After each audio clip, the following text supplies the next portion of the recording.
تو انہوں نے دعا مانگی، رب انی لما انزلت الی من خیر فقیر، اے میرے رب تو جو بھلائی بھی میری طرف نازل کرے میں اس کا محتاج ہوں۔ اور پھر قرآن پاک ہی کی تعلیم کی روح سے ہم دیکھتے ہیں کہ ودن 24 آورس ان کو اللہ تعالیٰ نے گھر بھی دیا، کھانا بھی دیا اور نکاح کا بھی انتظام کیا۔ تو یہ دعا ہر وہ شخص پڑھ سکتا ہے جو رشتے کے لیے پریشان ہو، یا والدین بھی پڑھ سکتے ہیں اپنی اولاد کے لیے۔ پھر اسی طرح یہ دعا کرنا، ربنا هب لنا من ازواجنا وذریاتنا قرۃ اعین وجعلنا للمتقین اماما، یہ بھی مفید ہو سکتی ہے۔ پھر یہ کہ پیشکش براہ راست بھی کی جا سکتی ہے اور انڈائریکٹلی بھی پیغام بھیجا جا سکتا ہے۔ پھر یہ کہ عموماً ہمارے ہاں رواج یہ ہے کہ لڑکے والے لڑکی کو پروپوز کرتے ہیں، جبکہ اسلام میں اس کی بھی قید نہیں۔ اگر کوئی اچھا رشتہ ہو تو لڑکی والے بھی لڑکے کو پروپوز کر سکتے ہیں، اور اس میں یہ کوئی عیب کی بات نہیں۔ یہ صرف ہمارے معاشرے کے اندر اس چیز کو عیب سمجھا جاتا ہے یا اپنی شان کے خلاف سمجھا جاتا ہے۔ مثلاً ہم دیکھتے ہیں حضرت خدیجہ رضی اللہ تعالیٰ عنہا کی مثال، پھر اسی طرح حضرت حفصہ جب بیوہ ہوئی تو حضرت عمر خود جا کر حضرت عثمان سے کہتے ہیں کہ آپ میری بیٹی سے نکاح کر لیں، پھر حضرت ابوبکر کے پاس آتے ہیں۔ لیکن ہمارے ہاں اس چیز کو مائنڈ کیا جاتا ہے، اگر اسلامی طریقے پر عمل کرتے ہوئے کوئی ایسا کر لے تو اس میں حرج نہیں ہے، اور ہمیں ایسی رسموں کو توڑنا بھی چاہیے کہ جو ہمارے معاشرے میں بہت سی پریشانی اور مشکلات کا سبب بن گئی ہیں۔ رشتہ بھیجنے کے بعد رشتے کے بارے میں چھان بین کرنا یا معلومات حاصل کرنا بھی ضروری ہے، اور اس میں بھی خاص طور پر جس چیز کی طرف توجہ دلانے کی ضرورت ہے وہ ہے صحیح مشورہ۔ اگر کوئی کسی کے بارے میں کوئی معلومات حاصل کرنا چاہے تو اس کو عدل و انصاف پر مبنی صحیح بات بتانی چاہیے، نہ تو کسی کی تعریف میں مبالغہ آرائی کریں اور نہ ہی بلا وجہ کسی کے اندر خامیاں اور نقص ڈھونڈ کر دوسرے کو متنفر کریں۔ اور ایک بات یاد رکھیں کہ چھوٹی موٹی کوتاہیاں تو ہر انسان کے اندر ہے، کوئی بھی شخص فرشتہ نہیں اور کوئی بھی شخص کامل اور مکمل نہیں ہو سکتا۔ اس لیے اگر کوئی بہت بڑا اخلاقی یا شرعی عیب نہ ہو تو چھوٹی موٹی باتوں کو موضوع سخن نہیں بنانا چاہیے، کیونکہ اس سے فساد پھیلتا ہے، اور ان اللہ لا يحب المفسدین، اللہ تعالیٰ فساد پھیلانے والوں کو پسند نہیں کرتا۔ ہم دیکھتے ہیں کہ نبی صلی اللہ علیہ وسلم کے زمانے میں حضرت فاطمہ بنت قیس کو 2 لوگوں نے پیغام بھیجا، تو انہوں نے حضور صلی اللہ علیہ وسلم سے مشورہ کیا، تو آپ نے دونوں کے بارے میں درست بات ان کو بتا دی، اور پھر انہیں مجبور نہیں کیا کہ تم ان میں سے کس سے شادی کرو۔ بہرحال انہوں نے پھر اپنی مرضی سے ان دونوں میں سے ایک کو انتخاب کر لیا۔ پھر اسی طرح آپ صلی اللہ علیہ وسلم نے یہ بھی فرمایا ہے، جب ایک شخص نے ایک عورت سے نکاح کرنا چاہا تو آپ نے یہ بھی فرمایا کہ اس کو دیکھ لو، کیونکہ انصار کی عورتوں کی آنکھوں میں کچھ نقص ہوتا ہے، ایسا نہ ہو کہ بعد میں تمہیں نکاح کرنے میں مشکل ہو۔ اس سے یہ بھی پتہ چلتا ہے کہ نکاح کرنے سے پہلے لڑکی کو دیکھ لینا یہ بھی اسلام میں جائز ہے، اور اس کی بلکہ تلقین کی گئی ہے۔ ہمارے ہاں ویسے لڑکی چاہے پردہ کرے یا نہ کرے، لڑکے کو دکھانے میں سب ہچکچاتے ہیں، یا یہ کہ لڑکے کے خاندان والوں کو دکھانے کو مائنڈ کرتے ہیں، جبکہ اس دکھانے کی طرف دین نے خود توجہ دلائی ہے، خصوصاً اگر دوسرے فریق کا مطالبہ ہو۔ اس کے بعد استخارہ کرنا چاہیے۔ استخارے سے کوئی غیب کی خبر نہیں پتہ چلتی، اور نہ ہی استخارے کا مطلب یہ ہے کہ آپ فیوچر کے بارے میں کچھ معلوم کریں۔ عموماً رواج یہ ہے کہ لوگ کسی سے استخارہ کراتے ہیں اور پوچھتے یہ ہے کہ اچھا آپ استخارہ کر کے ہمیں بتائیں کہ یہ چیز اچھی ہوگی یا نہیں۔ یہ طریقہ درست نہیں ہے، استخارہ خود کرنا چاہیے۔ استخارہ کا مطلب ہے خیر کی دعا مانگنا، اللہ تعالیٰ سے ایک طرح سے خیر چاہنا، اور اس کا مسنون طریقہ کیا ہے کہ 2 نفل نماز پڑھی جائے اور اس کے بعد استخارے کی مسنون دعا کو پڑھ لیا جائے پوری خلوص کے ساتھ، یکسوئی کے ساتھ۔ اور اس دعا میں کیا چیز آتی ہے یا الفاظ کیا ہیں کہ اللہ تعالیٰ آپ جانتے ہیں اگر یہ چیز میرے حق میں بہتر ہے، میرے دین کے اعتبار سے، میری دنیا کے اعتبار سے، میری آخرت کے اعتبار سے، تو اس چیز کو میرے مقدر میں کر دے اور اسے میرے لیے آسان کر دے اور اس میں میرے لیے برکت پیدا کر دے۔ اور آپ جانتے ہیں کہ یہ بات میرے لیے، میرے دین میں، میری معاش میں، میری آخرت میں نقصان دہ ہے، بدترین ہے، تو مجھے اس سے پھیر دے اور اس کو مجھ سے پھیر دے، اور جہاں بھی خیر ہے وہاں مجھے لے جا۔ یہ ہے سمپلی استخارہ۔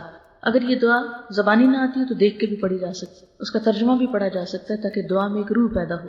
اس کے بعد معاملہ اللہ تعالیٰ پہ چھوڑ دینا چاہیے اور اس معاملے میں توکل کرنا چاہیے۔ بہت زیادہ اندیشے اور تردد اور فکر اس سے حاصل کچھ نہیں ہوتا۔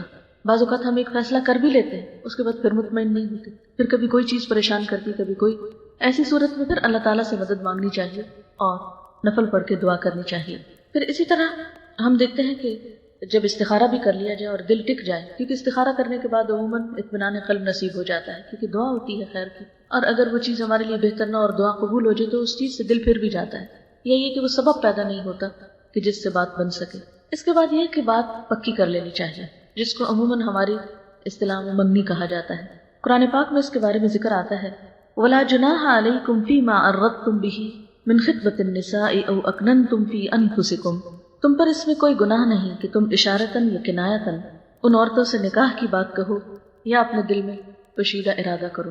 تو خطبہ منگنی کے لیے استعمال ہوتا ہے، اور منگنی کا لفظ اردو میں بھی مانگنا، یعنی رشتہ مانگنے کے لیے بیسیکلی استعمال ہوتا ہے۔ مانگنے کے بعد جب بات پکی ہو جائے تو اس موقع پر ایک طرح سے وربلی ایک معاہدہ طے پاتا ہے۔ ایسے میں انگوٹھی پہنانا یا کسی خاص فنکشن کا اہتمام کرنا سنت سے کچھ بھی ثابت نہیں۔ یہ بات آمنے سامنے بیٹھ کر بھی ہو سکتی ہے، یہ فون پر بھی ہو سکتی ہے، یا ایک ملک سے دوسرے میں بھی ہو سکتی ہے۔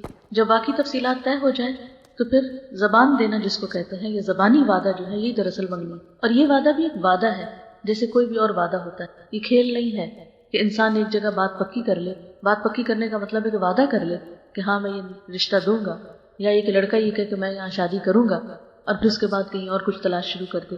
یہاں تک منع کیا گیا ہے کہ کوئی دوسرا رشتے پہ رشتہ نہ ڈالے، نہیں اگر ایک جگہ بات کسی کی پکی ہو گئی ہے تو اسے اس سے ہٹایا نہ جائے، اور بات پکی کرنے کے بعد اگر اس سے بہتر چیز بھی نظر آئے تو دھوکہ دہی کی کیفیت نہیں ہونی چاہیے کہ بہانے کر کے وہ رشتہ توڑ کے کسی دوسری طرف انسان جائے۔ نبی صلی اللہ علیہ وسلم نے فرمایا، کوئی شخص دوسرے کے پیغام نکاح پر پیغام نہ دے جب تک کہ وہ نکاح نہ کر لے یا نکاح کا خیال ترک نہ کر دے۔ ہاں اگر کسی اور وجہ سے یا نیچرلی وہ منگنی ٹوٹ گئی ہے یا بات ختم ہو گئی ہے تو پھر دوسرے کسی اور شخص کو اجازت ہے کہ وہ رشتہ بھیجے۔ حضرت علی رضی اللہ تعالیٰ عنہ نے حضرت فاطمہ کے لیے شادی کا پیغام بھجوایا اور آپ نے اسے قبول کر لیا۔ یہی منگنی تھی حضرت فاطمہ کی، بس انہوں نے میسج بھیجا، آپ نے کہا ٹھیک ہے، ختم، بات پکی ہوگی، کیونکہ انسان کی بات جو ہے یہی سب سے بڑی چیز ہے۔ عام طور پر ہمارے ہاں لڑکا خود لڑکی کو بعض اوقات انگوٹھی پہناتا ہے، تو یاد رکھیے کہ نکاح سے پہلے ہاں منگنی ہی کا موقع ہو، اکٹھے بیٹھنا یا لڑکی کے ہاتھ کو پکڑنا یا اس میں انگوٹھی پہنانا، یہ سب حرام کاموں میں سے ہیں۔ نبی صلی اللہ علیہ وسلم نے اس چیز سے منع فرمایا ہے۔ حضرت عائشہ فرماتی ہے کہ رسول اللہ صلی اللہ علیہ وسلم کا ہاتھ مبارک کبھی کسی عورت سے نہیں لگا، یعنی آپ نے کبھی کسی عورت کا ہاتھ نہیں چھوا، البتہ آپ زبان سے عورتوں سے بات کرتے تھے۔ جب عورتیں زبان سے قول و قرار کر لیتی، یعنی بیعت دے دیتی، تو آپ فرماتے جاؤ میں نے تم سے بیعت لے لی ہے۔ اسی طرح ایک اور روایت میں آتا ہے کہ ایک انسان کا ہاتھ انگارے سے چھو جائے وہ زیادہ بہتر ہے بنسبت اس کے کہ کسی نامحرم سے چھوئے۔ پھر اسی طرح ہمارے معاشرے میں لڑکے کو بھی سونے کی انگوٹھی پہنائی جاتی ہے، جبکہ مردوں کے لیے سونا حرام ہے۔ حضرت عبداللہ بن عباس سے روایت ہے کہ رسول اللہ صلی اللہ علیہ وسلم نے ایک مرد کے ہاتھ میں سونے کی انگوٹھی دیکھی، آپ نے اس کے ہاتھ سے وہ انگوٹھی اتاری اور دور پھینک دی، پھر فرمایا تم میں سے کوئی شخص آپ کے انگارے ہاتھ میں پہننا چاہتا ہے اور وہ سونے کی انگوٹھی پہن لیتا ہے، یعنی دین میں اس کی گنجائش نہیں، کیونکہ ہر چیز کا اپنا ایک اثر ہے، اصل حکمت تو اللہ تعالیٰ ہی جانتا ہے۔ لیکن سونا پہننے کے بعد جو لطیف جذبات پیدا ہوتے ہیں وہ عورت کے لیے تو جائز ہیں، یہ درست ہیں، لیکن مرد کے لیے درست نہیں، کیونکہ اسلام میں مردوں کو عورتوں سے مختلف ہونا چاہیے اور دونوں کی سوچ اور دونوں کے مزاج میں بھی فرق ہونا چاہیے۔ مرد سونا پہن کر اگر عورت ہی نظر آئے تو ان کی مردانگی نہیں۔ اسی طرح منگنی کے بعد اگرچہ ایک بات قرار پاتی ہے، لیکن چونکہ نکاح نہیں ہوتا اس لیے لڑکے اور لڑکی کا تنہا کہیں باہر نکلنا یا بہت زیادہ ٹیلی فون پہ گفتگو کرنا یا اسی طرح اکیلے کہیں شاپنگ کرنا یا گھومنا پھرنا یہ درست نہیں۔ منگنی کے بعد نکاح کی تیاری جلدی کرنی چاہیے۔ بعض اوقات سال ہر سال تک منگنی قائم رہتی ہے اور اس میں کئی خرابیاں پیدا ہو جاتی ہیں، یا پھر اس کے بعد کچھ اور رسم و رواج شروع ہو جاتے ہیں کہ ہر عید پر کچھ بھیجا جائے یا اہتمام کے ساتھ مختلف مواقع پر لین دین کیا جائے، اور اس میں بسا اوقات دونوں فریقوں پر ایک بوجھ ہو جاتا ہے، اور اگر اس میں کمی بیشی ہو جائے یا کوئی چیز ناگوار ہو تو تعلقات میں خرابی بھی ہو جاتی ہے۔ اس لیے منگنی کو بہت لمبا نہیں ہونا چاہیے، اس کے بعد شادی کی تیاری کرنی چاہیے۔ شادی کی تیاری میں پہلی چیز جو ہمارے ہاں عام طور پر ہوتی ہے وہ جہیز ہے۔ جہیز کا لفظی مطلب بھی تیاری ہے، یا سامان کی تیاری۔ ہمارے دین میں اللہ تعالیٰ نے مرد کو قوام بنایا ہے، یہ مرد کی ذمہ داری رکھی ہے کہ وہ عورت کا بوجھ اٹھائے، اس کی تمام ذمہ داریوں کو پورا کرے، اس کے نان نفقے کا اہتمام کرے۔ لیکن ہندوانہ اثرات سے ہمارے ہاں یہ بوجھ لڑکی کے والدین پہ ڈال دیا گیا ہے۔ اب ایک ایوریج گھرانہ جس کے پاس صرف اتنی تنخواہ ہے کہ وہ اپنا کھانا پینا پورا کر سکے، اگر اس پر ایک نئے گھر کی تیاری کی بھی ساری ذمہ داری ڈال دی جائے تو یہ بہت مشکل کام ہے۔ عام طور پر لوگ اس میں حضرت فاطمہ کے جہیز کو دلیل بناتے ہیں، لیکن یہ بھول جاتے ہیں حضرت علی رضی اللہ تعالیٰ عنہ شادی سے پہلے بھی حضور صلی اللہ علیہ وسلم کی کفالت میں تھے، یعنی ان کے گارڈین بھی آپ تھے، یعنی بیٹی بھی آپ کی تھی اور حضرت علی کے گارڈین بھی آپ خود تھے۔ اس لیے ایک نیا گھر بنانے کے لیے جو کچھ آپ نے بیٹی کو دیا وہ ایک طرف سے دونوں کی طرف سے ہی تھا، لیکن کہیں نہیں یہ بات ثابت ہوتی کہ حضرت خدیجہ نے کوئی جہیز تیار کیا ہو اپنی شادی کے لیے، یا پھر اس کے بعد اور ازواج مطہرات سے جہیز لیا گیا ہو، کیونکہ اگر شادی سے پہلے مرد ذمہ داری اٹھانے کے لیے تیار نہیں تو بعد میں کیا ذمہ داری نبھائے گا؟ مرد کا اللہ تعالیٰ نے رتبہ بھی اسی وجہ سے زیادہ رکھا ہے عورت پر۔ قرآن پاک میں آتا ہے کہ الرجال قوامون علی النساء بما انفقوا من اموالہم، مرد جو ہیں وہ عورتوں پر قوام ہیں اس وجہ سے وہ اپنے مالوں میں سے خرچ کرتے ہیں، اسی لیے شادی کے موقع پر مہر دینا لازم قرار دیا گیا، اسے نکاح کے ارکان میں سے قرار دیا گیا۔ پھر اس کے بعد یہ ہے کہ جب شادی کا موقع آتا ہے اس موقع پر بھی بعض اوقات اتنی طویل تیاریاں ہوتی ہیں کہ جس میں بعض فرائض بھی ضائع ہونے کا اندیشہ ہوتا ہے، مثلا نمازوں کی پابندی چھٹ جاتی ہے، یا یہ کہ کچھ اور اہم چیزیں جو ہیں وہ پیچھے چلی جاتی ہیں۔ بعض اوقات جہیز کی تیاری میں زکوٰۃ دینا انسان فراموش کر دیتا ہے، یا رشتہ داروں کے باقی حقوق کی ادائیگی نہیں کر پاتا۔ ایسی صورت میں ان تمام چیزوں میں اعتدال ضروری ہے۔ جہاں تک جہیز کا تعلق ہے اس میں جو اسراف ہو رہا ہے اس کی وجہ سے سارے معاشرے پر اثرات کیا مرتب ہو رہے ہیں۔ اس میں ایک عالمی ادارے کی رپورٹ کے مطابق پاکستان میں 1 کروڑ سے زائد لڑکیاں شادی کے انتظار میں ہیں، 40 لاکھ لڑکیاں ایسی ہیں جن کی شادی کی عمر بھی گزر چکی ہے، کئی والدین حسرت لیے دنیا سے رخصت ہو چکے ہیں، اور اس میں ان شادیوں کے نہ ہونے میں ایک بہت سی اور وجوہات بھی ہیں، لیکن ایک بڑی وجہ جہیز ہے۔ یعنی لڑکی کے دیکھنے کے ساتھ ہی یہ دیکھا جاتا ہے کہ وہ مال کیا لائے گی۔ جن والدین نے ایک بچی کو پیدا کیا ہے، پالا پوسا ہے، اس کی تعلیم و تربیت کا انتظام کیا ہے، اس سے بڑا تحفہ کوئی آپ کو اور کیا دے سکتا ہے؟ اور پھر خاص طور پر جو ہمارے معاشرے میں یہ کہ لسٹ پکڑا دی جاتی ہے کہ یہ اور یہ چیزیں مہیا کی جانی چاہیے، اور اگر اس لسٹ کے مطابق چیزیں نہیں آتی تو عمر بھر لڑکی کو تانے دیے جاتے ہیں۔ یہ طریقہ کہیں بھی اسلامی طریقہ نہیں۔ پہلی بات تو یہ کہ ایسا مطالبہ بھی ناجائز ہے، اور دوسرے پہ کسی بھی قسم کا دباؤ ڈال کر کچھ حاصل کرنا، تو اس کے لیے قرآن پاک میں اللہ تعالیٰ فرماتے ہیں یا ایھا الذین آمنوا لا تأکلوا اموالکم بینکم بالباطل، اے ایمان والو ایک دوسرے کے مال باطل طریقوں سے نہ کھاؤ۔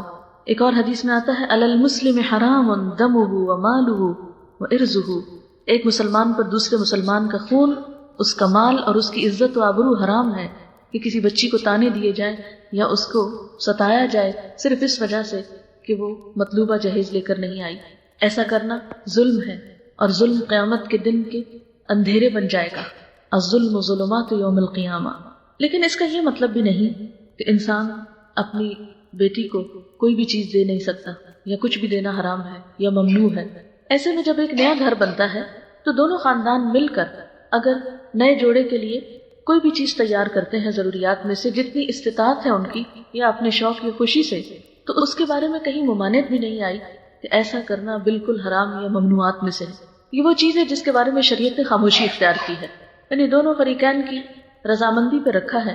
ہمارے ہاں ایک اور چیز یہ بھی ہے کہ لڑکی کو بعض اوقات وراثت سے محروم کر دیا جاتا ہے، یہ کہہ کر کہ تمہاری شادی کے موقع پر تمہیں اتنے کا جہیز دیا گیا تھا، وہ ورثے سے منہا کر لیا گیا، یا وہ سمجھو کہ تمہارا ورثہ ہی تھا۔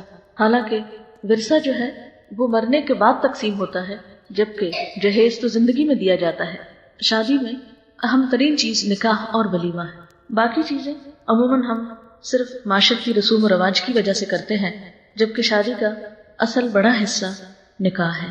یہاں چلتے چلتے یہ بات بھی کی جائے کہ نکاح کرنا ضروری کیوں ہے۔ مرد اور عورت کا جو تعلق ہے اس کے بارے میں دنیا میں 2 انتہائیں پائی جاتی ہیں۔ ایک انتہا یہ ہے کہ کسی بھی قانونی بندھن کے بغیر آزادانہ تعلق قائم کیا جائے، جو مرد جس عورت سے چاہے اور جو عورت جس مرد سے چاہے تعلق قائم کر لے۔ ایک دوسری انتہائی نظریہ یہ ہے کہ شادی کی ہی نہ جائے، اور شادی کا نہ کرنا بہت ثواب کا کام ہے، جیسا کہ بعض مذاہب میں کہا جاتا ہے۔ اسلام نے ان 2 انتہاؤں کے درمیان ایک اعتدال کا راستہ بتایا ہے، نہ تو اس تعلق کو بالکل بے لگام چھوڑ دیا اور نہ ہی اس کے نہ کرنے کو عبادت قرار دیا، بلکہ اسے چند پابندیوں کے ساتھ جائز قرار دیا گیا اور اس کے فوائد بھی بتائے گئے۔ آپ دیکھتے ہیں کہ اگر کسی بھی قانونی معاہدے کے بغیر ایک مرد اور عورت اکٹھے رہتے ہیں، اس میں آپ دیکھیں کہ کوئی بھی ایک دوسرے کے حقوق ادا کرنے کے لیے کسی کو باؤنڈ نہیں کر سکتا، کوئی صحیح معنوں میں ایک دوسرے کی ذمہ داری نہیں اٹھا سکتا۔ مرد اور عورت کا ایسا تعلق پھر ذاتی لطف اور خود غرضی کے لیے تو ہو سکتا ہے، لیکن شادی کا جو اصل مقصد ہے کہ ایک خاندان وجود میں آئے، نسل انسانی کی بہترین تربیت ہو، وہ پورا نہیں ہو سکتا۔ اور اگر نکاح کے قانونی تقاضوں کے بغیر ایک تعلق وجود میں آتا ہے تو اس میں آپ دیکھیں کہ مرد کسی وقت بھی ایک عورت کو راہ میں چھوڑ کے جا سکتا ہے، اور عورت سنگل پیرنٹ ہو کر بچے کی پیدائش کا ذمہ بھی لے اور پھر اس کو پالنے پوسنے کا بھی۔ اس لیے اسلام نے عورت اور مرد اور پھر آئندہ نسلوں کی فلاح و بہبود کے لیے اس کے ساتھ کئی ایک پابندیاں بھی عائد کی ہیں۔ اسی لیے ہم دیکھتے ہیں کہ بعض صورتوں میں نکاح فرض ہے، خاص طور پر اس وقت جب کہ گناہ میں پڑنے کا اندیشہ ہو، لیکن عام طور پر اس کی حیثیت سنت کی ہے، اور نکاح کرنا جو ہے وہ اجر و ثواب کا باعث ہے، اور بلا وجہ اس سے منہ موڑنا، بغیر کسی حقیقی وجہ کے اس سے روگردانی کرنا، بغیر کسی حقیقی وجہ کے اور بغیر کسی حقیقی عذر کے اس سے منہ موڑنا جو ہے وہ ناپسندیدہ ہے۔ نبی صلی اللہ علیہ وسلم نے فرمایا، من رغب عن سنتی فلیس منی، جو میری سنت سے منہ موڑے اس کا مجھ سے کوئی تعلق نہیں۔ یعنی اگر کوئی شخص یہ سمجھتا ہے کہ شادی کے بغیر میں زیادہ پاکیزہ زندگی بسر کر رہا ہوں تو یہ بات غلط ہے، کیونکہ وہ فطرت کی خلاف ورزی کر رہا ہے۔ ہاں یہ الگ بات ہے کہ اگر اس کو موقع میسر نہیں اور وہ صبر کر رہا ہے تو اس صبر میں بھی اس کے لیے اجر ہے، اس کا حرام سے بچنا بھی اس کے لیے پھر باعث اجر ہے۔ اگر اسے کہیں بھی اندیشہ ہو کہ وہ حرام میں پڑ سکتا ہے اور نکاح نہیں کرنے کا کوئی موقع، تو پھر روزوں کی کثرت کا حکم دیا گیا ہے۔ نکاح بنیادی طور پر انسان کو بدکاری سے بچاتا ہے۔ نبی صلی اللہ علیہ وسلم نے فرمایا، اے جوان لوگو، تم میں سے جو استطاعت رکھے وہ نکاح کرے، اس لیے کہ نکاح آنکھوں کو نیچا رکھتا ہے، شرمگاہ کو بچاتا ہے، اور جو شخص نکاح کی طاقت نہ رکھے وہ روزہ رکھے، کیونکہ روزہ اس کی خواہش نفس کو ختم کرے گا۔ پھر اسی طرح انسان کو شیطانی خیالات سے بچاتا ہے، انسان کے لیے باعث سکون ہے۔ قرآن پاک میں اللہ تعالیٰ فرماتے ہیں، وَمِنْ آيَاتِهِ أَنْ خَلَقَ لَكُم مِّنْ أَنفُسِكُمْ أَزْوَاجًا لِتَسْكُنُوا إِلَيْهَا وَجَعَلَ بَيْنَكُم مَّوَدَّةً وَرَحْمَةً، اور اللہ کی نشانیوں میں سے ہے کہ اس نے تمہارے نفسوں میں تمہارے لیے جوڑے پیدا کیے، یعنی انسانوں میں سے ہی، تاکہ تم ان سے سکون پاؤ، اور تمہارے درمیان محبت اور رحمت پیدا کر دی۔ یعنی نکاح کے ذریعے دین مکمل کر لیتا ہے، لہٰذا اسے چاہیے کہ باقی آدھے دین کے معاملے میں اللہ سے ڈرتا رہے۔ یعنی شادی ہو کر آدھا مکمل ہو جائے تو باقی میں پھر خدا کا خوف کرے اور بیوی کے حقوق ادا کرے اور اپنی ذمہ داریاں پوری کرے، اس طرح بیوی شوہر کے حقوق ادا کرے اور بعد کی آنے والی ذمہ داریوں کو نبھائے۔ یعنی صرف یہ نہیں کہ انسان نکاح کر لے اور اس کے بعد اپنے فرائض سے غافل ہو جائے، تو یہ بھی اس کے دین کو نقصان دینے والی چیز ہے۔ آپ صلی اللہ علیہ وسلم نے فرمایا، 3 آدمیوں کی مدد کرنا اللہ کے ذمے ہے۔ ایک وہ غلام جس نے اپنے مالک سے آزادی کا معاہدہ کیا اور وہ ادائیگی کی نیت رکھتا ہے۔ نمبر 2 برائی سے بچنے کی نیت سے نکاح کرنے والا، اور نمبر 3 اللہ کی راہ میں جہاد کرنے والا۔ پھر اسی طرح نکاح نسل کی بقا اور حفاظت کا ضامن ہے۔ آپ دیکھیں کہ مغرب میں جہاں نکاح ختم ہوتا جا رہا ہے وہاں ان کی نسلیں بھی ختم ہوتی جا رہی ہیں، کیونکہ جب مرد اور عورت اکٹھے رہ رہے ہیں صرف اپنے لطف کی خاطر اور وہ بچوں کا وجود برداشت نہیں کر رہے، تو ایسی صورت میں اس آزادی کا نتیجہ کیا ہو رہا ہے کہ ویسٹ میں اس وقت تشویشناک حد تک ٹین ایجرز کی تعداد کم ہو گئی، یعنی انہیں اپنی آئندہ سالوں میں اپنی نسلیں ختم ہونے کا اندیشہ پڑ گیا ہے۔ اس کے برعکس آپ دیکھتے ہیں کہ مسلمان ممالک میں روز بروز تعداد جو ہے وہ بڑھتی چلی جا رہی ہے، کیونکہ شادی کا ایک مقصد اولاد پیدا کرنا بھی ہے۔ اسی لیے نبی صلی اللہ علیہ وسلم نے فرمایا، محبت کرنے والی اور بچے پیدا کرنے والی عورت سے نکاح کرو، کیونکہ میں قیامت کے روز دوسرے انبیاء کے مقابلے میں تمہاری کثرت کی وجہ سے فخر کروں گا۔ نبی صلی اللہ علیہ وسلم اپنی امت کی کثرت کی وجہ سے، یعنی تعداد میں زیادتی کی وجہ سے فخر کریں گے۔ پھر اسی طرح شوہر اور بیوی کے درمیان کچھ فرائض بھی ہیں اور حقوق بھی ہیں، یعنی نکاح کے بعد ان حقوق کی ادائیگی بے حد ضروری ہے۔ مردوں پہ ذمہ داری ڈالی گئی کہ وہ بیوی کے حقوق ادا کرنے میں سب سے زیادہ جس چیز کا خیال رکھیں وہ ہے معروف، یعنی بھلے طریقے سے زندگی بسر کی جائے، اس میں کوئی ظلم اور زیادتی نہ کی جائے۔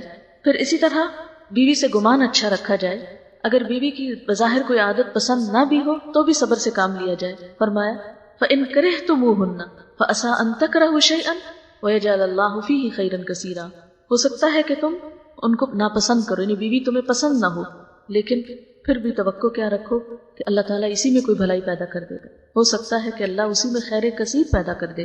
اور بعض اوقات چھوٹی چھوٹی باتوں پر دل برا کر لیا جاتا ہے اور دلوں میں گرہیں لگا لی جاتی ہیں اور ایک دوسرے کے لیے دل تنگ ہو جاتے ہیں اور انسان ایک دوسرے کا احترام کھو بیٹھتا ہے۔ تو ایسے موقع پر مرد کو یہ سمجھایا گیا کہ وہ اپنا دل بڑا کرتے ہوئے بیوی کے ساتھ حسن سلوک جاری رکھے۔ آپ صلی اللہ علیہ وسلم نے فرمایا، کوئی مومن اپنی مومنہ بیوی سے نفرت نہ کرے، یعنی اگر بیوی کا دین اخلاق اچھا ہے تو کوئی اگر مثلا گھر کا کام نہیں آتا یا کسی اور وجہ سے کوئی اس کے اندر کمی بیشی ہے تو ایسی صورت میں درگزر سے کام لے۔ فرمایا، کوئی مومن اپنی مومنہ بیوی سے نفرت نہ کرے، اگر بیوی کی کوئی عادت اس کو پسند نہیں تو ہو سکتا ہے دوسری پسند آ جائے۔ پھر اسی طرح معاف کرنے اور درگزر سے کام لینے کا حکم دیا گیا۔ پھر اس چیز سے روکا گیا کہ شوہر اپنی بیوی پر سختی کرے۔ آپ نے فرمایا، عورتوں کے ساتھ اچھا سلوک کرو۔ عورت پسلی سے پیدا کی گئی ہے اور پسلیوں میں سب سے زیادہ اوپر کا حصہ خمدار ہے، اسے سیدھا کرو گے تو ٹوٹ جائے گی، چھوڑ دو گے تو خمدار ہی رہے گی، بس عورتوں سے اچھا سلوک کرو۔ یعنی جیسے پسلی کی ایک خاص شیپ ہے نا، اور پسلی جسم میں کتنی ضروری ہے، یعنی آپ کی یہ پسلیاں جو ہیں یہ آپ کا پورا جو آپ کے لنگس ہیں، آپ کا ہارٹ ہے، ان سب چیزوں کی حفاظت کر رہے ہیں، اس لیے ضروری تھا کہ یہ خمدار ہو۔ تو اسی طرح عورت کی فطرت کے اندر بھی چونکہ اسے بچوں کی پیدائش کا کام لینا ہے اور اس سے بچوں کی تربیت اور ان کی اپ برنگنگ کا کام لینا ہے، اس لیے اس کے مزاج میں ایک ممتا رکھی گئی ہے، اس کے مزاج میں جذبات زیادہ رکھے گئے ہیں، اس بنا پر اس کے اندر تمہارے جیسی اسٹریٹ فارورڈنس نہیں، اس کو پسلی سے تشبیہ دے کے بتایا گیا کہ جیسے پسلی میں خم ہوتا ہے ایسے ہی اس کے اندر بھی ایک اپنی ایک مرضی ہوتی ہے، خم ہوتا ہے، تم اس سے بالکل سیدھا کرنے کی کوشش مت کرو۔ اور کس طرح سیدھا؟ کیونکہ مرد کی سوچ ہے وہ مختلف ہے، یعنی جیسے تم سوچتے ہو ویسا مت ایکسپیکٹ کرو کہ بیوی بھی بالکل ویسے ہی سوچے گی، یہ جیسے تم کام کرتے تو بیوی کو تم اسی مطابق کام کرانے کی کوشش کرو۔ نہیں، عورت اور مرد کے مزاج میں فرق ہے، فطری فرق ہے، اس فرق کو باقی رہنے دو اور زبردستی کر کے اس کو ختم نہ کرو، ورنہ کیا ہوگا؟ ٹوٹ جائے گا۔ یعنی اگر تم ہر چیز اپنی مرضی کے مطابق کرانا چاہو گے تو یہ رشتہ قائم نہیں رہے گا، کچھ تمہاری مرضی ہوگی اور کچھ اس کی مرضی چلے گی، تب جا کر یہ نباہ ہوگا۔ پھر اسی طرح بیوی کے ساتھ حسن اخلاق کا حکم دیا گیا، آپ نے فرمایا خیرکم خیرکم لأہلہ وانا خیرکم لأہلی، تم میں سب سے بہتر وہ ہیں جو اپنے اہل و عیال میں سب سے اچھے ہیں اور میں تم سب میں اپنے اہل و عیال کے لیے اچھا ہوں۔ آپ نے فرمایا کامل ایمان والے مومن وہ ہیں جو اپنے اخلاق میں سب سے اچھے ہوں، کامل ایمان والے مومن وہ ہیں جو اپنے اخلاق میں سب سے اچھے ہوں، اور تم میں سب سے اچھے وہ لوگ ہیں جو اپنی بیویوں کے حق میں سب سے اچھے ہوں۔ حضرت عائشہ فرماتی ہے کہ میں نبی صلی اللہ علیہ وسلم کے ہاں گڑیوں سے کھیلا کرتی تھی اور میرے ساتھ میری سہیلیاں بھی کھیلتی تھی، جب آپ آتے تو وہ چھپ جاتے، آپ ان میں سے ایک ایک کو ڈھونڈ کر میرے پاس بھیجتے تاکہ وہ میرے ساتھ کھیلیں۔ اسی طرح آپ صلی اللہ علیہ وسلم نے حضرت عائشہ کے ساتھ ایک موقع پر دوڑ لگائی، وہ آپ سے آگے نکل گئی، پھر کچھ عرصے کے بعد دوبارہ دوڑ لگانے کا موقع آیا تو آپ ان سے آگے نکل گئے، تو فرمایا کہ وہ اس دن کا بدلہ ہے۔ یعنی شوہر اور بیوی کے درمیان تعلقات میں ایک خوشگواری کی فضا ہونی چاہیے۔ پھر اسی طرح شوہر کی اہم ترین ذمہ داریوں میں سے یہ ہے کہ وہ بیوی کے اخراجات کی ذمہ داری اٹھائے، اس کا کھانا پینا، اس کی آئندہ زندگی کی تمام تر ضروریات، اور اس سلسلے میں بچی کے والدین کو پریشان نہ کیا جائے۔ بعض جگہوں پر یہ رواج دیکھا گیا ہے کہ بچی شادی کے بعد جب پریگننٹ ہوتی، بیمار ہوتی تو ماں باپ کے گھر چھوڑ دیے جائے، اچھا ٹھیک ہو جائے تو پھر آ جانا، پیدائش کا موقع ہوتا ہے تو ماں باپ کے یہاں بھجوا دیا جاتا ہے، فارغ ہو جائے تو پھر آ جانا، یعنی یا اسی طرح خدا نہ خواستہ کوئی اور ایسی بیماری ہو جائے تو اس موقع پر بھی بھجوا دیا جاتا ہے۔ تو شادی کا رشتہ صرف اچھے وقتوں کا رشتہ تو نہیں، اور والدین صرف ذمہ داریاں نبھانے کے لیے تو نہیں۔ یہ کس قسم کا اخلاق ہے کہ ایک عورت سے فائدہ اٹھایا جائے اور اس کے بعد اس کی کوئی ذمہ داری قبول نہ کی جائے۔ پھر اسی طرح یہ ہے کہ عورت پر بھی کچھ ذمہ داریاں عائد کی گئی۔ قرآن پاک میں اللہ تعالیٰ فرماتے ہیں فالصالحات قانتات، نیک عورتیں فرما بردار ہوتی ہیں، یعنی شوہر کی بات مانتی ہیں۔ دوسری اہم ذمہ داری عورت پر یہ ہے کہ اپنی عزت و آبرو کی حفاظت کرے اور کوئی ایسا کام نہ کرے جس سے شوہر بیوی کی وفاداری میں شک کرے، کیونکہ شک رشتے کا سارا حسن ختم کر دیتا ہے۔ اس لیے ایسی تمام چیزوں سے بچنا چاہیے کہ جس میں آپس میں ایک دوسرے کے درمیان اعتماد باقی نہ رہے۔ اسی لیے عورت کے لیے لازم ہے کہ وہ شوہر کو اپنی محبت کا، اپنی وفاداری کا یقین دلائے۔ آپ صلی اللہ علیہ وسلم نے فرمایا عورت جب 5 وقت کی نماز پڑھے، اپنی آبرو کی حفاظت کرے تو وہ جنت کے جس دروازے سے چاہے داخل ہو جائے۔ آپ نے یہ بھی فرمایا خدا پہ ایمان رکھنے والی عورت کے لیے جائز نہیں کہ وہ اپنے شوہر کے گھر میں کسی ایسے کو آنے دے جس کا آنا شوہر کو پسند نہیں، کیونکہ ہوتا ہے نا شادی کے بعد بعض اوقات ہسبینڈس کو یہ نہیں اچھا لگتا کہ کوئی خاص شخص ان کے گھر میں آئے، کوئی میل وزٹر ہو سکتا ہے، بعض اوقات رشتہ دار کوئی ہو سکتے ہیں جن کے آنے سے گھر میں فساد ہوتا ہے۔ تو ایسے میں عورت کو اپنے شوہر کو زیادہ ترجیح دینی چاہیے، اس کی بات زیادہ سننی چاہیے بنسبت اس کے کہ انسان باقی لوگوں کو زیادہ اہمیت۔ اور حقیقت یہ ہے کہ ازدواجی زندگی کی خوشیوں کا راز اس میں ہے کہ شادی کے بعد شوہر ہر دوسرے رشتے سے زیادہ اہم ہو جائے۔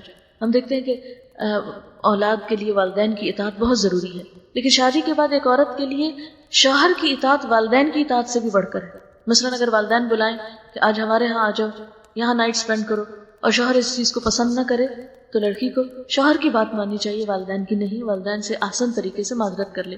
پھر اسی طرح یہ ہے کہ عورت پہ یہ بھی لازم ہے کہ اپنی گفتگو، اپنے لباس اور اپنے اخلاق کے ذریعے شوہر کا دل جیتے۔ ہم عام طور پر محض لباس اور زیور سے شوہر کا دل جیتنا چاہتے ہیں، جبکہ یہ کافی نہیں۔ ٹھیک ہے، زیب و زینت عورت کا حق ہے، یہ ایک فیکٹر ہے، لیکن ہول سول یہی چیز کام نہیں آتا۔ اگر ایک عورت کی زبان اچھی نہیں، اس کی زبان میں مٹھاس نہیں اپنے شوہر کے لیے، یا اس کی قدر نہیں، عزت نہیں، تو محض اچھے لباس اور اچھا زیور جو ہے وہ شوہر کے لیے کچھ ویلیو نہیں رکھتا، وہ تو آنکھ اٹھا کر بھی نہیں دیکھے گا، کیونکہ انسان کسی کے مال سے بڑھ کر اس کے اخلاق کا قدردان ہوتا ہے۔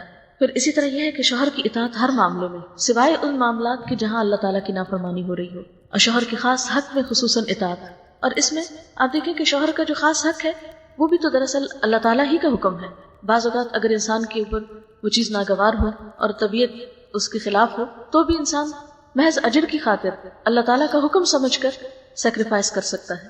نبی صلی اللہ علیہ وسلم نے فرمایا جب تم میں سے کوئی اپنے شوہر کی خوشی کا خیال رکھتی ہے تو گھر بیٹھ کر اس سارے اجر کو پا لیتی ہے جو شوہر باہر جا کے کما رہا ہوتا ہے. یعنی بڑے بڑے کام جو مرد جہاد اور جمعہ کی نماز اور مسجد کی نمازیں اور اسی طرح کے اور بڑے کام کر رہے ہوتے ہیں، ایک عورت اگر شوہر کی خوشی کا خیال رکھتی ہے اور اس کی اطاعت گزار اور وفادار ہوتی ہے تو ان ساری نیکیوں کا اجر جو شوہر باہر کما رہا ہے اسے گھر میں بیٹھ کے مل جاتا ہے.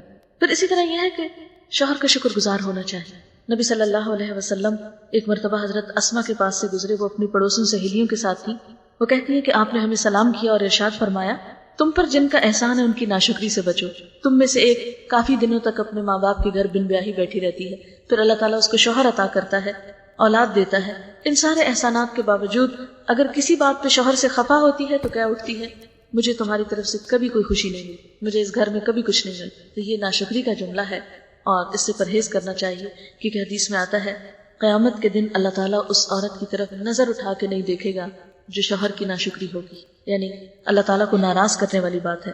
اسی طرح شوہر کی چھوٹی چھوٹی خوشیوں کا خیال رکھنا، اس کی ضروریات کو پورا کرنا، اس کے کام خوشی سے کرنا، یہ بھی ازواجی تعلقات کو بہترین بناتا ہے. مثلا حضرت عائشہ رضی اللہ تعالیٰ عنہ سے مروی ہے کہ وہ حضور صلی اللہ علیہ وسلم کو اپنے ہاتھوں سے تیل لگایا کرتی تھی، خود خوشبو لگاتی تھی.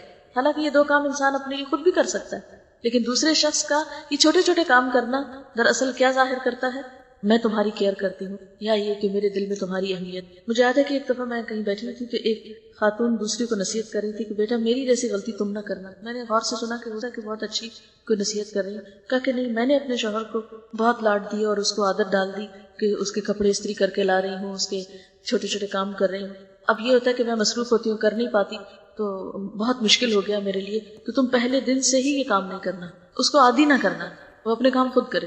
اس طرح کی نصیحتیں بعض اوقات نقصان بھی دے سکتی ہیں. ٹھیک ہے، شوہر کی ذمہ داری ہے کہ وہ ایسے کام کرانے کا وہ بندوبست کرے، لیکن سب سے بڑھ کر تو پھر بیوی ہے جو ان چیزوں کی ذمہ داری لینے والی. دوسرے کے لیے چھوٹی چھوٹی قربانی کرنا یا بڑی بھی کرنی پڑے تو سب کچھ انسان کو ان ریٹرن خوشی دیتا ہے. لیکن انسان اگر خود غرضی کا شکار ہوتا ہے، اور پھر اس میں آپ دیکھیں کہ باہم تعلق کس چیز کا، یعنی باہمی تعلق تو اسی صورت میں ہو سکتا ہے نا، وہ آپ کے کام آئے آپ اس کے کام آئے.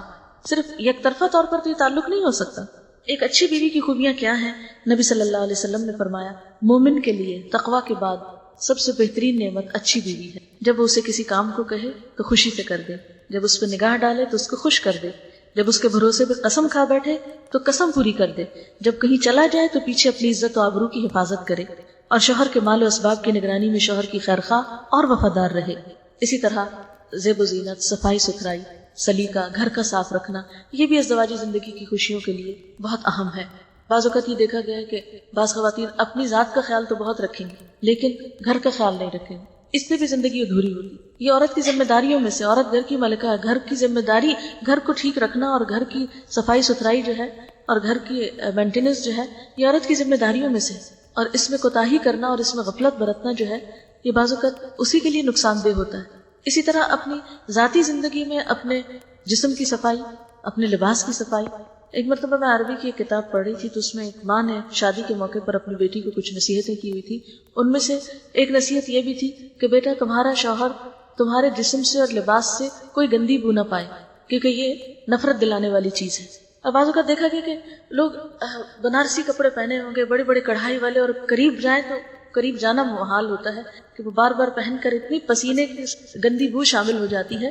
تو حسن جو ہے وہ محض بھاری بھرکم لباس پہننے سے نہیں حاصل ہوتا، اس میں جسم کی صفائی اور اس کے ساتھ ساتھ لباس کی صفائی بے حد ضروری ہے. یعنی خوبصورتی صرف کچھ اوپر من لینے کا نام نہیں، بعض خوبصورتیاں کچھ دور کر لینے سے حاصل ہوتی ہیں. پھر اسی طرح یہ ہے کہ شوہر اور بیوی کا جو باہمی تعلق ہے اسے ہن لباس لکم وانتم لباس لہن سے تعبیر کیا گیا.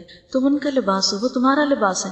اور لباس کا سب سے بڑا کام کیا ہے؟ ایک دوسرے کے پردہ پوشی، ایک دوسرے کی غلطیوں کو چھپانا، نہ کہ مجلسوں کا عنوان بنانا کہ جہاں بیٹھے وہاں شوہروں کی برائی شروع. کوئی انسان فرشتہ نہیں، ہر شخص میں کمی کوتاہی ہے. ایسے میں شوہر کی عزت اپنی عزت ہے اور اس کو بے عزت کرنا اپنے آپ کو بے عزت کرنا، یعنی شوہر کی بے عزتی دراصل اپنا لباس تار تار کرنا. اور اسی طرح بیوی کو دوسروں میں بدنام کرنا دراصل اپنے آپ کو ننگا کرنا ہے. لباس اگر بدنما ہوگا، اس پہ داغ دھبے ہوں گے تو کس کی شان میں فرق آئے گا؟ پہننے والے کی.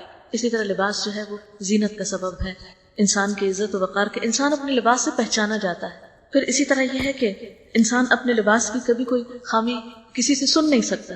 مثلا اگر کوئی کہے کہ وہ آپ کے لباس پہ یہ لگا ہوا تو آپ فوراً اس کو چھپانے کی کوشش کریں گے کہ نہیں یہ کسی کو نظر نہ آئے، یہ کوئی بھی داغ دھبا ہوگا تو آپ کبھی بھی نمایاں نہیں کریں گے اس کو۔ تو بالکل اس طرح بیوی میں اگر کوئی کمی بیشی یا شوہر میں کوئی، تو نمایاں کر کر کے دکھانے کی چیز تو نہیں ہے۔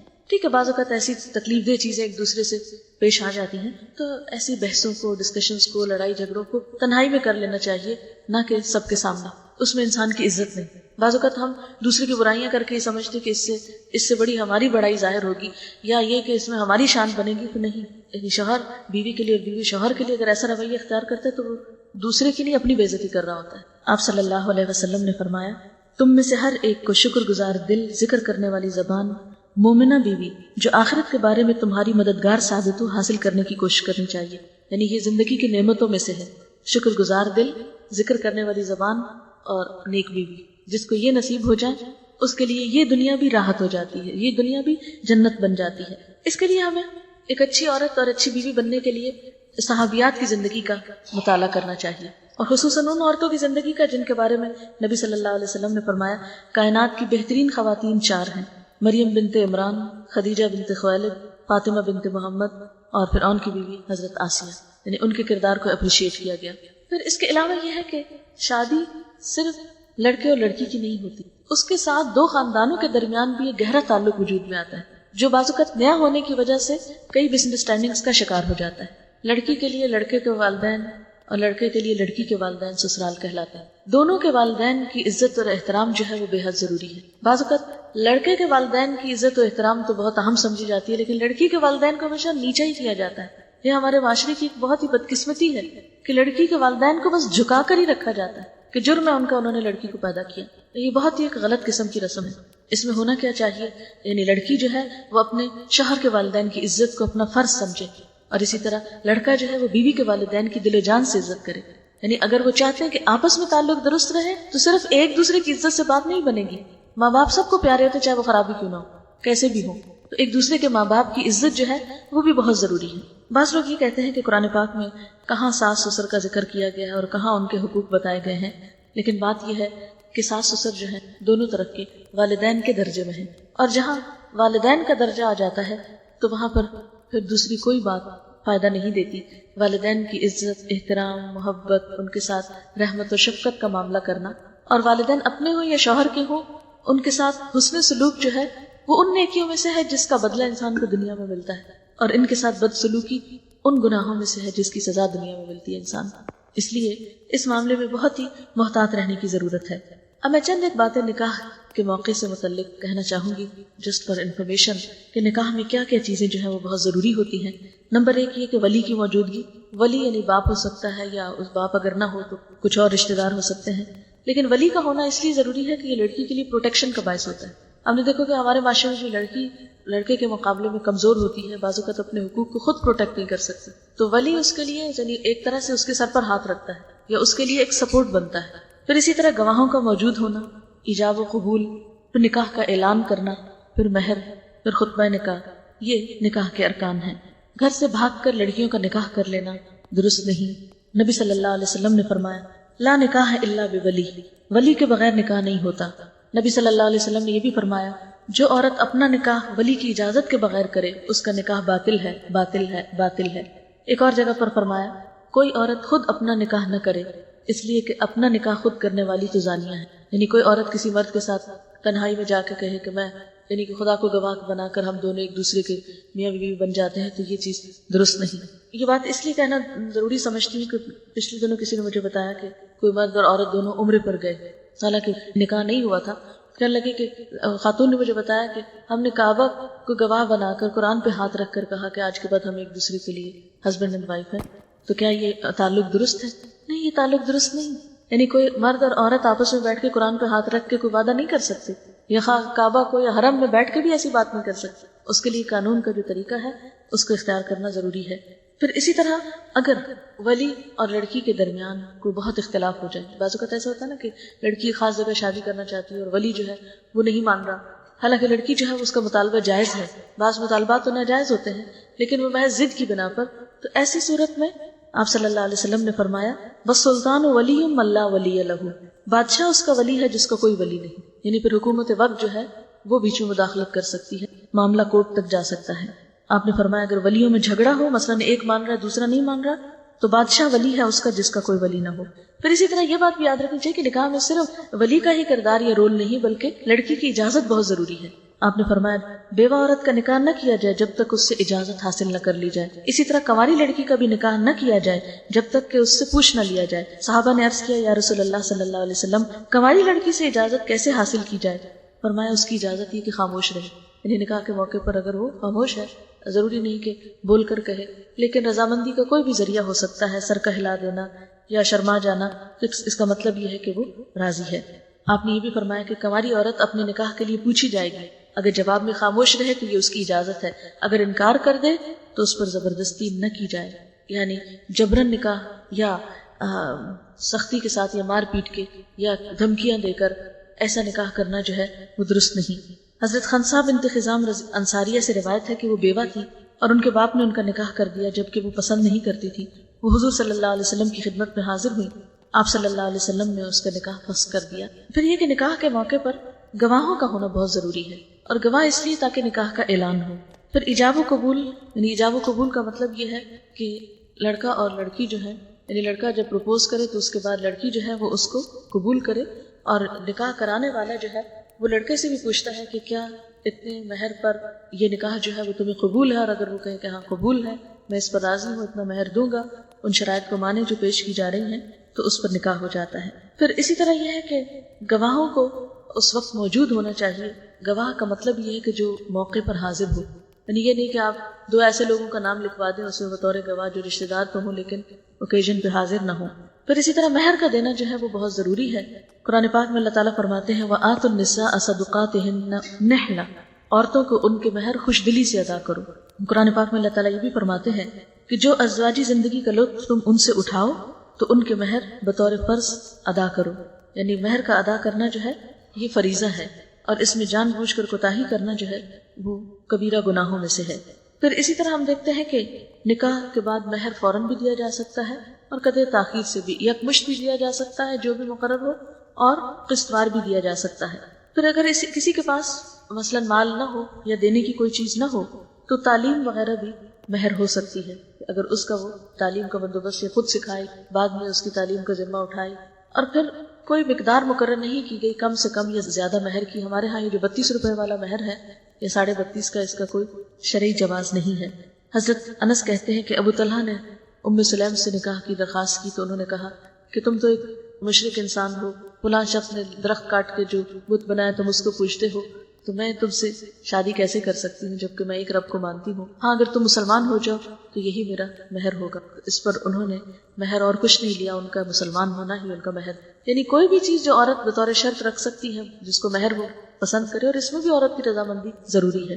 بعض اوقات تو پوچھا ہی نہیں جاتا، خود ہی طے کر دیا جاتا ہے، لیکن آسان طریقہ یہ ہے کہ عورت کی رضامندی لی جائے۔ پھر یہ کہ بعض اوقات یہ کہا جاتا ہے کہ اچھا بعد میں طے کر لیں گے، تو اس میں پھر مہر مثل دینا ہوتا ہے، خاندان کی دوسری لڑکیوں کو جتنا ملتا ہے اسی کے مطابق طے ہو سکتا ہے۔ آپ صلی اللہ علیہ وسلم نے نکاح کا اعلان کرنے کو بھی کہا، یعنی خفیہ نکاح نکاح نہیں، یعنی چھپ کے نکاح نہیں ہو سکتا۔